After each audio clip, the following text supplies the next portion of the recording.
नमस्ते दोस्तों, कैसे हैं आप सब। आपका स्वागत है इस ब्लॉग सीरीज़ में। उम्मीद करता हूँ, भगवान से दुआ है कि आपका परिवार बिल्कुल कुशल से होगा। दोस्तों, हम शुरू करते हैं अपना ब्लॉग भागवत गीता के साथ। भागवत गीता के पाठ से ही ब्लॉग शुरू करेंगे और भागवत गीता पे ही इस ब्लॉग का अंत करेंगे। आज की एक्टिविटी सिर्फ और सिर्फ भागवत गीता स्पिरिचुअल। तो चलिए शुरू करते हैं। सिर्फ इस ब्लॉग सीरीज में मैं भागवत गीता के श्लोक के जो अर्थ हैं वो आपको बताने का प्रयास करूँगा, उसको अपने शब्दों में व्याख्यान करने की कोशिश करूँगा। तो चलिए चलते हैं, स्टार्ट करते हैं। प्रेम से कह दो जय श्री कृष्ण, जय श्री राम। भगवान श्री कृष्ण इस श्लोक के माध्यम से बता रहे हैं, अथ चिंत्य समाधातु न शक्नोषि मयि स्थिरम् अभ्यास योगेन ततो मां चाप्तु धनुज्य। कहने का तात्पर्य है, भगवान श्री कृष्ण अर्जुन से कह रहे हैं कि हे अर्जुन, हे धनंजय, यदि तुम अपने चित्त को अविचल भाव से मुझ पर स्थिर नहीं कर सकते, यदि तुम अपने मन को मुझ पर स्थिर नहीं कर सकते, तो तुम भक्ति योग के विधि विधान का पालन करो। अगर अपने मन को तुम मुझ में नहीं लगा सकते तो भक्ति योग के विधि विधान जो है उसका पालन करो, भक्ति करो। भक्ति किस प्रकार? इस प्रकार तुम मुझे प्राप्त करने की चाह उत्पन्न करोगे। तो कहने का मतलब ये है,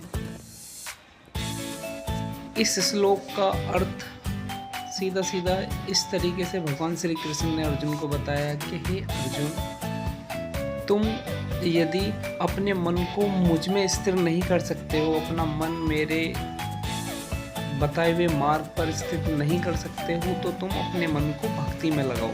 भक्ति में लगाने पे भी तुम मुझको ही प्राप्त करोगे। अर्थात इस श्लोक में भक्ति योग की दो पृथक पृथक विधियां बताई गई हैं। जो भगवान श्री कृष्ण ने भक्ति योग की विधि बताई है, पहली विधि उस व्यक्ति पर लागू होती है जिसने दिव्य प्रेम द्वारा भगवान कृष्ण के प्रति वास्तविक आसक्ति उत्पन्न कर ली है।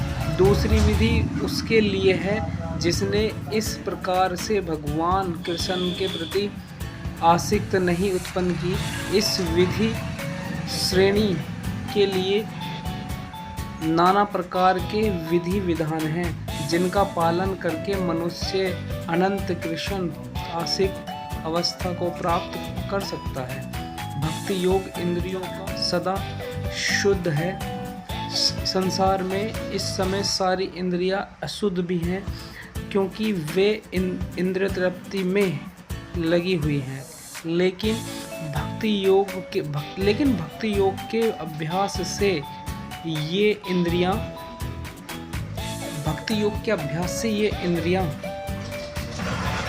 जो इंद्रियां अशुद्ध हैं उनको भक्ति योग के प्रयास से शुद्ध किया जा सकता है। शुद्ध होने के बाद वे सभी इंद्रियां भगवान के संपर्क में आ जाती हैं, उसके माध्यम से वे भगवान को प्राप्त कर सकती हैं।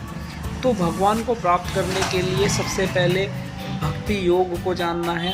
भक्ति योग के माध्यम से इंसान अपने मन के विकारों को, अंदर उत्पन्न पाप को, अशुद्धियों को समाप्त कर सकता है। क्योंकि जैसे जैसे भक्ति मार्ग पर चलोगे, तुम्हारे मन के अंदर जो पाप अनीति होती है उसका अंत होता चला जाता है और वो श्री कृष्ण को प्राप्त करते चले जाते हैं। इसमें आगे बताया गया है क्या,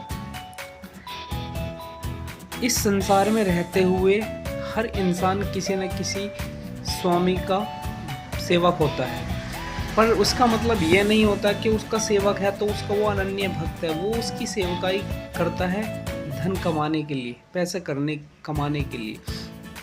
इस युग में इंसान पैसा कमाने के लिए नौकरी करता है, सेवकाई करता है, लेकिन वो उसका स्वामी नहीं होता। वो सिर्फ और सिर्फ पैसे के माध्यम से उसकी सेवा करता है। लेकिन आध्यात्मिक जीवन के लिए मनुष्य को शुद्ध अवस्था में ऊपर उठना होता है। यह प्रेम अवस्था इन्हीं इंद्रियों के द्वारा भक्ति के अभ्यास से प्राप्त की जा सकती है। इसलिए भक्ति के अभ्यास से ही सब कुछ संभव है। श्री कृष्ण में ही अपने मन को लगाओ, श्री कृष्ण की भक्ति करो। इसी के साथ ये भागवत गीता का ये श्लोक यहीं पे समाप्त होता है। अगर आपको ये श्लोक, मेरा ये प्रयास भागवत गीता से संबंधित ये ब्लॉग आपको पसंद आए तो इसको लाइक करना। वीडियो पर नए हो तो वीडियो को लाइक करना, चैनल पर नए हो तो चैनल को सब्सक्राइब करना। जय हिंद, जय भारत।